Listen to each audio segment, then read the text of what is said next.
You ask Tiger to solve. This deals with linear equations with one unknown. The final result is v equals 3. Let's solve it step by step. Simplify the expression.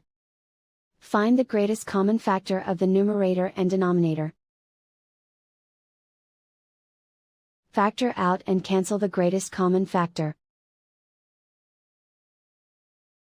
Isolate the v. Multiply both sides by 12. Group like terms. Multiply the coefficients.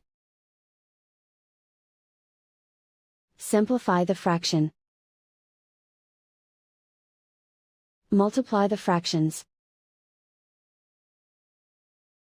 Find the greatest common factor of the numerator and denominator.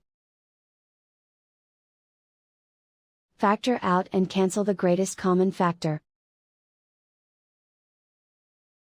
And so the final result is v equals 3.